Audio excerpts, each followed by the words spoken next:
Okay, so my relationship with the church is I've been a member since the age of 8, fully active, return missionary, married in the temple. I have a son on a mission, 2 other kids. My relationship with the church is good. I love the church. I love Mormonism. I am an active member of the church. I taught missionaries how to teach others. There is no relationship with the church. If we're speaking about the LDS church. Yes. Oh, no. None. Can't say that I've looked into it or anybody's ever really told me about it, so. I think that the word of wisdom is revelation to a prophet from God, and that everyone should live it. Not to drink strong drinks. What does that mean? Alcohol, coffee and tea, and the like.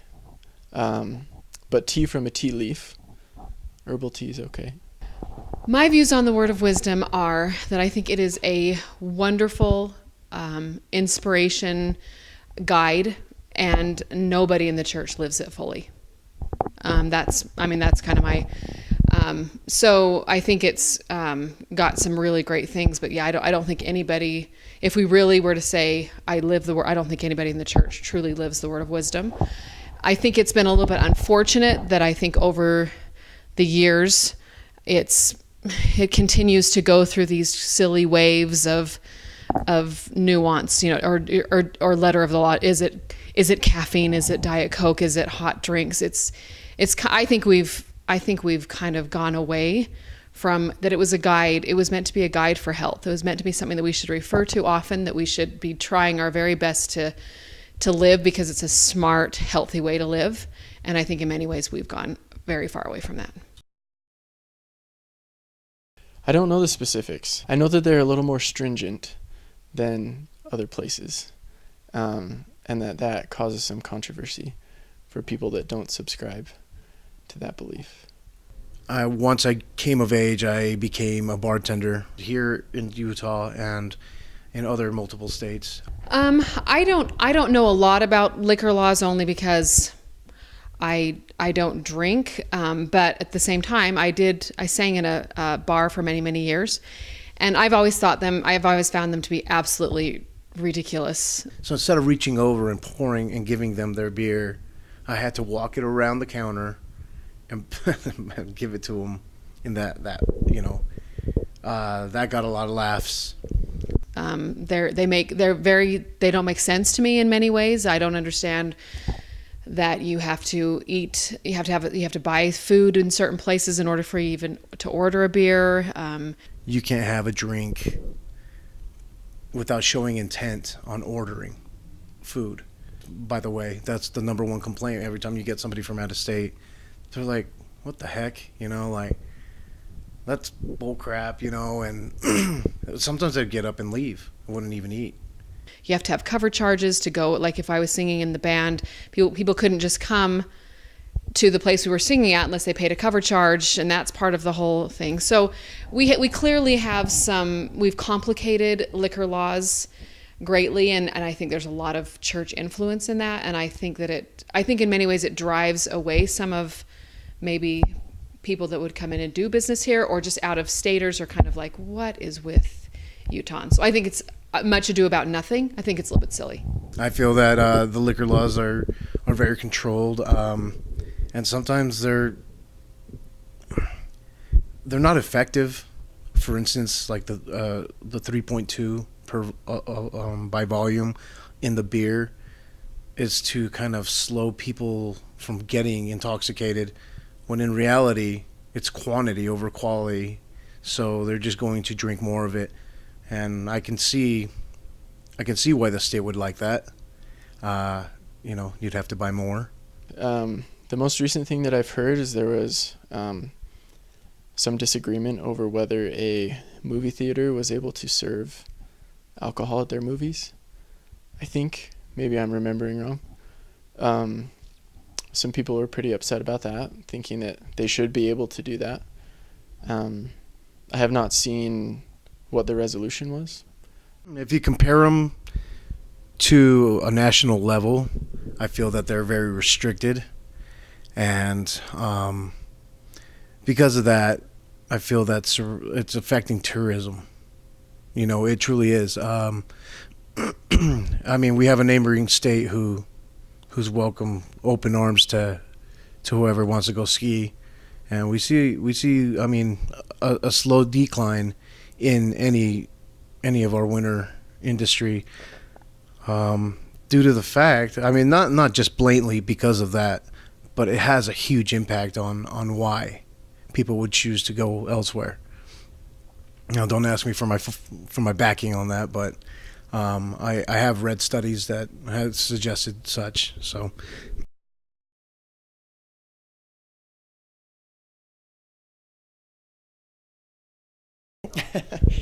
No, there is not. I believe that the reason that these laws are so restricted here in Utah have to be because of the church. Yes, I do. I can see and understand how people would believe that there wasn't, but I think that comes down more to the individuals that are involved in the state. I don't. I think that in many ways it's one of those things we've moved away from true, like the beginnings of Mormonism. So I do not think, and even if there is areas of it, there is a huge perception that there's not, and perception is reality for many people. So I do think that we continue to cross the lines of that all the time. I think alcohol laws could be a good example of that. So no, I think we muddle that. We combine that all the time. There is, when it comes to liquor laws in Utah, there's absolutely no separation in church and state. The laws here, especially, are really, they're really stickler, and it makes the job that much harder to try to navigate through. So it's a mandate in our Constitution that there's a separation of church and state, which can be seen in every state that I've lived in. But, you know, as much as people want to negate the fact, the liquor laws stay unchanged because there's a huge influence on the LDS from the LDS Church on our legislature, and the DABC, that board consists. They have to have X amount of people who are not of the religion, but it always seems that they're the minority on that board. Many government officials or government employees are probably members of the church, many of them probably not. But just like anybody would say to vote your conscience, when those people in leadership positions have a certain set of beliefs, of course their decisions are going to be influenced by those.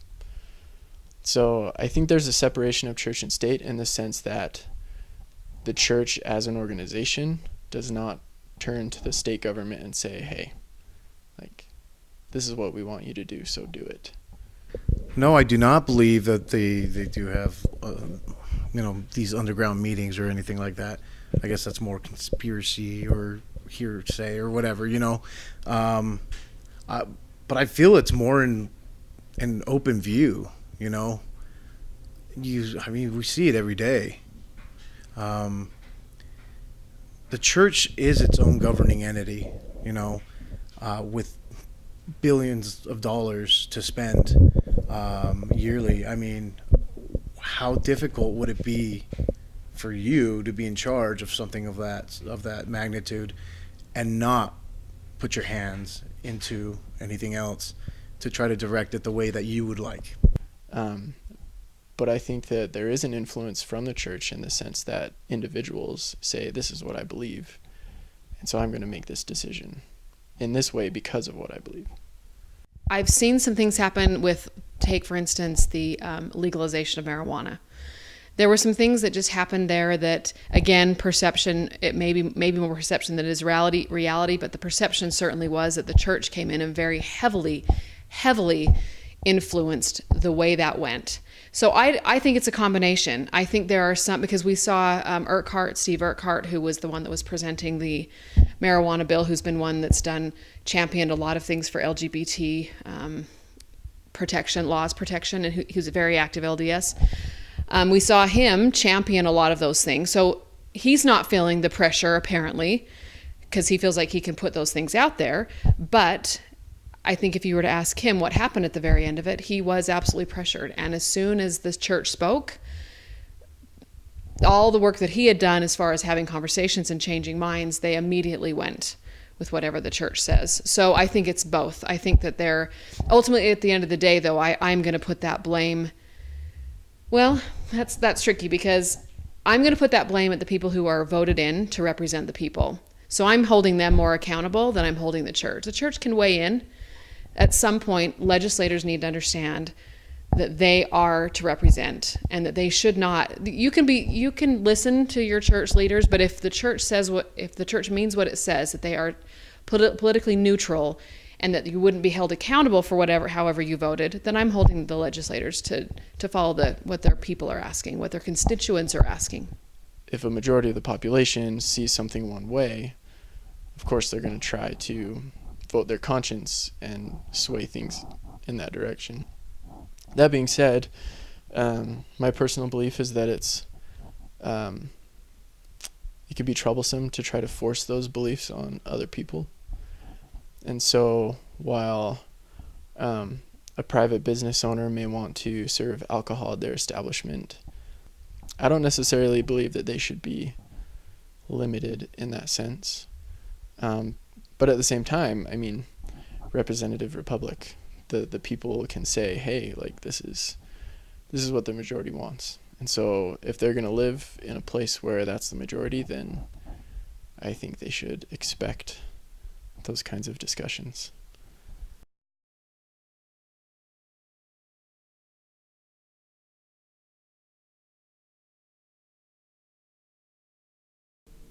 I assume that question stems from one of the Temple Recommend interview questions, if you support any organizations that oppose the church. Man, that's tough. Honestly, I don't think that they should, because, if I'm just thinking of myself, if I were in that position, I was elected to represent certain constituents. And if those constituents say, this is what we want, I think one of the more responsible choices, or the irresponsible choice, would be to vote in accordance with what your constituents are saying. Hey, let's do. I don't know that happens very often in politics anymore. It's much more of a political game than representation. I feel that I wouldn't discipline them under our guidance, because that's putting someone in a difficult position to where they're faced with, moral issues versus, a physical issue that's existing in the community. How does anybody choose between the two? I guess you get a well-balanced person in place. I don't know how to answer that to you. That's too difficult. I don't feel that they should discipline them. They're not doing anything wrong. They're just opposing a decision that had been already pre-made for them. There's a fear. I'm afraid there's a fear that there might be some accountability, but at the same time, I don't know if that's a reality, because I don't know anybody that's been necessarily excommunicated for voting a certain way. Now, whether or not they feel that pressure just because they feel like they've gone against the church and they're very, I don't think we have a healthy separation of church and state. I don't think we have a healthy separation of individual conscience and the church leaders. Like you or I are voting on an issue, we should definitely vote according to our conscience. I think it gets a little more tricky for the people that are representing you and I, where maybe our choice is different from what their conscience would say to do. But I think there's something to be said for the obligation that that person would have to honestly represent the people. We have to decide what's really religiously important to us for us to then follow the dictates of our own conscience. And we really have to allow choice for other people. And if we're constantly coming in and trying to make it harder for people to truly have choice on the table, then to me, we are interfering with the agency of others. And that's a worry for me. So the church has been very vocal on how they feel about gay marriage. So do I think that if a voter votes against what the church is saying, that they should be disciplined? Absolutely not. I don't think that falls in line to any of our doctrine whatsoever. I think that would be very much outside of Mormon doctrine. So no, I wouldn't support that. I'd be gone. Just kidding. I'd be in a lot of trouble, so maybe that's why I say it.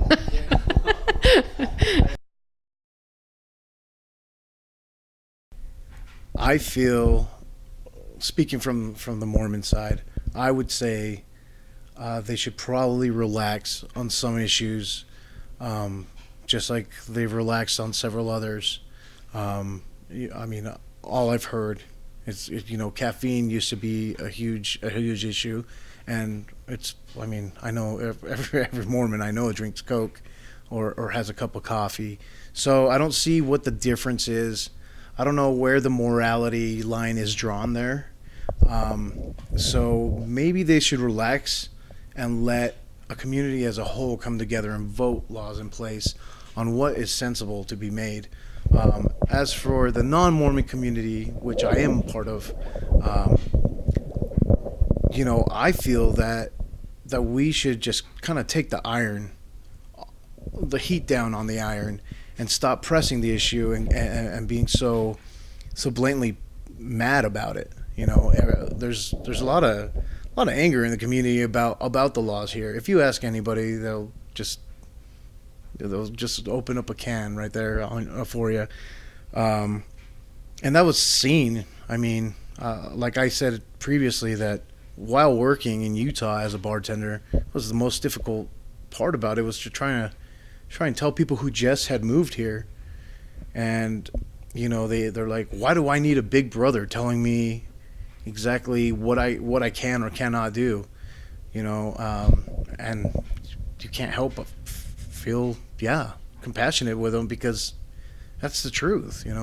How is it that a majority of the United States, and the world for that matter, have such liberal views on consumption of alcohol, but we have these small nitpick communities to where it's funneled into almost nothing?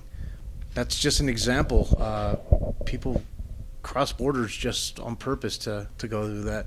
But